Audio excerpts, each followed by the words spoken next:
Assalamualaikum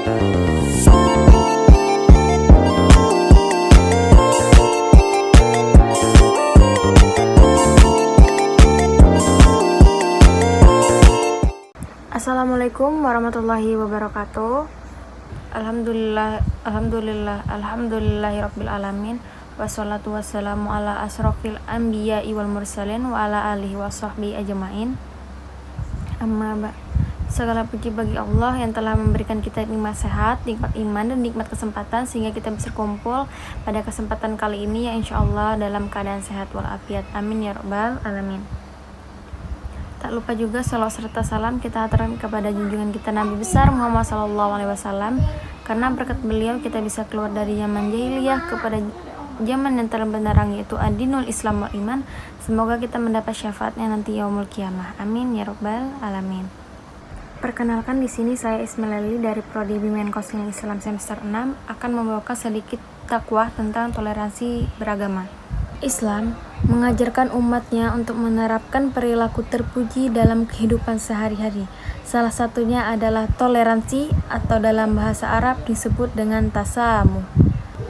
Toleransi atau tasamuh merupakan sifat akhlak terpuji dalam pergaulan, di mana terdapat rasa saling menghargai antara sesama manusia dalam batas-batas yang digariskan oleh agama Islam. Hadirin hadirat yang dirahmati oleh Allah Subhanahu wa Ta'ala, toleransi dalam pandangan Islam adalah sikap saling menghargai dan menghormati keyakinan dan agama orang lain, bukan menyamakan atau mencampur adukan agama lain dengan keyakinan Islam itu sendiri. Allah Subhanahu wa Ta'ala berfirman dalam surah Al-Kafirun ayat 6, Bismillahirrahmanirrahim, Lakum dinukum waliyadin. Bagimu agamamu dan bagiku adalah agamaku. Ayat ini menjelaskan bahwa tidak ada tukar-menukar dengan pengikut agama lain dalam hal peribadatan kepada Tuhan.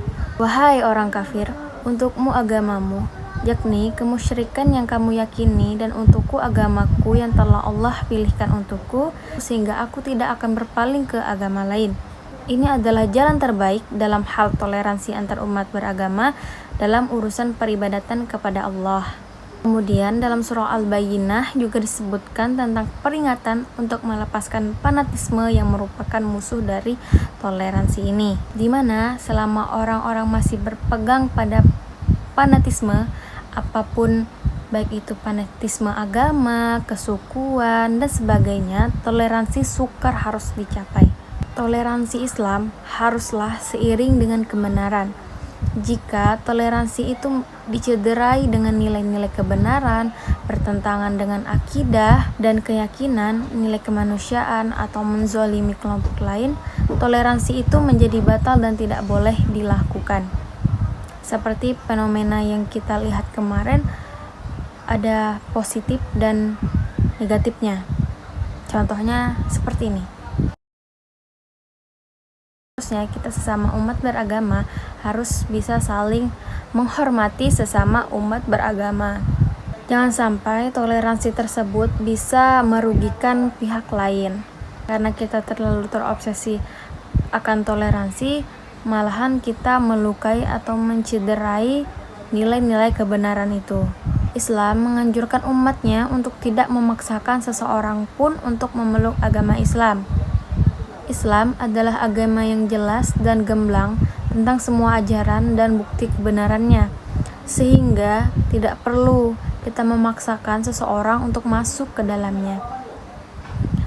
Seseorang masuk Islam itu karena kehendaknya sendiri. Kita tidak boleh memaksakan seseorang untuk masuk ke dalam agama kita.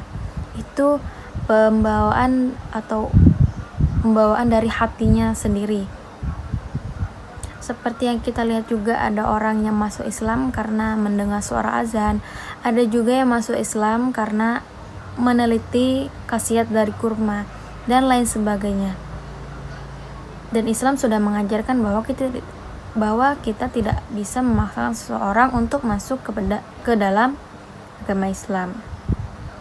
Orang yang mendapat hidayah, terbuka lapang dadanya, dan juga terang mata hatinya, pasti dia akan masuk Islam dengan bukti yang sangat kuat, seperti yang saya jelaskan sebelumnya. Dalam tafsir Ibnu Katsir Disebutkan, dan barang siapa yang buta mata hatinya, tertutup penglihatan dan pendengarannya, maka tidak layak baginya untuk masuk Islam dengan paksa. Nah, itu sudah sangat jelas kan dijelaskan bahwa tidak ada paksaan pada pihak manapun.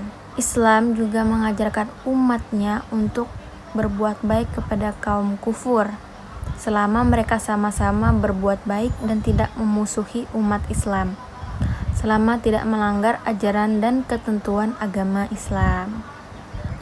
Semua umat beragama tentu pasti sangat menganjurkan adanya toleransi dalam beragama. Apabila umat beragama tidak memiliki sikap toleransi, maka akan timbul diskriminasi kaum mayoritas kepada kaum minoritas. Kaum yang dianggap kecil biasanya ditindas baik secara fisik maupun non-fisik.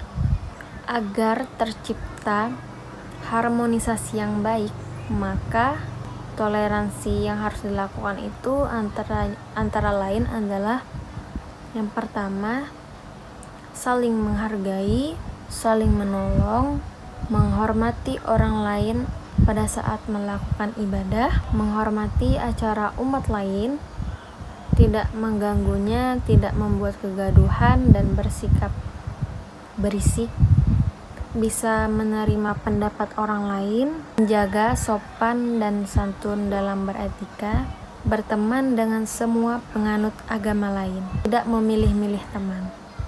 Maka tidak akan timbul perpecahan sesama umat beragama. Mungkin sekian yang bisa saya sampaikan, kurang lebihnya saya mohon maaf. Terima kasih atas perhatiannya. Wassalamualaikum warahmatullahi wabarakatuh.